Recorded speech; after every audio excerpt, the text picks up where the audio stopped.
You're a trade economist.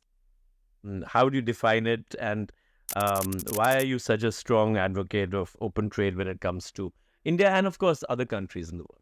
Well, it's a very wide-ranging question. I know. A short answer is going to be a challenge. Yeah, first of all, countries, by the nature of factors of production that they have, are good at certain activities, not so good at other activities. So, in some fundamental way, if you think about India, it really has a lot of labor, less capital. Now, still capital base has gone up, but think back 1950s and 1960s.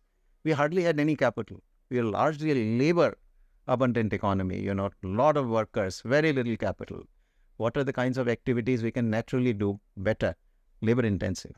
Anything that requires a lot of labor, only a limited amount of capital. So if you specialize in those activities and export those, get your machinery imported.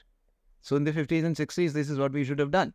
That's what South Korea did, Taiwan did, Singapore did, that they specialized in these very labor-intensive activities because they had a lot of labor. Labor was cheap. You could produce at low cost, and then you export those machinery you import. And that gradually increases your per capita incomes. You become more and more capital abundant. And then gradually you move into more and more capital-intensive activities. Right? So in the 60s, for example, Korea didn't do any of these heavy industry. They did, shoes, human hair, actually, that was 10% of their exports by 1971. Wow, human hair. Human hair, So mostly labor-intensive activities where they could, labor was cheap and all. So that's how, in the 70s. And then they built on that. In the 70s, then they started doing more capital-intensive industries and all. So that is one way to think of it. So if free trade is going to lead you to specialize in those activities. And this is why we had to impose all kinds of trade restrictions, because we want to do heavy industry first. So the market would not have taken you to heavy industry. So you had to put restrictions. So you will not allow the imports of steel and will not allow imports of machinery, and thereby you force the production domestically, right? But that only forces you into activities in which you are not good. So that's one way. Second is the economies of scale. That, if everybody does, the most dramatic way of thinking of it is they think of the wide-bodied aircraft. Do we produce our own wide-bodied aircraft? We won't want to, because the scale that is required for it is so massive for the cost to be low that you can't do it for, if you're doing it only for the domestic demand. You'll not be cost effective. Will not be cost effective. So it's only by exploiting the large market in the global marketplace that activity becomes profitable.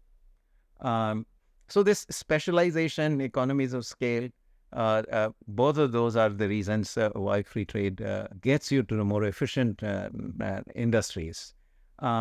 It's also one way of, when you compete, the way I like to say it is that when you compete in the global marketplace, it is forcing you to work very hard because you're up against the best in the world. Right. And just think of, if you chose not to compete in the Test cricket, right? How many good players will be produced? Right. Not many.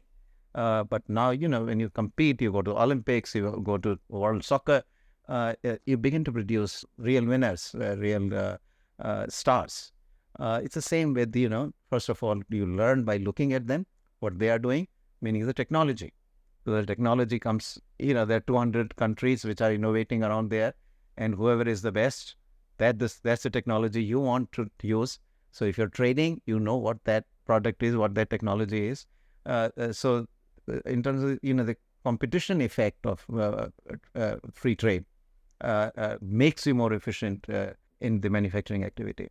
So these are the kind of reasons.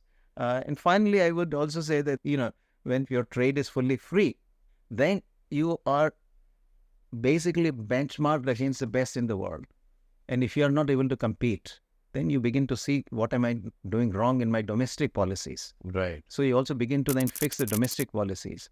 Whereas what happens oftentimes in our country is that I see some domestic problems. My electricity is too expensive. My infrastructure is not so good.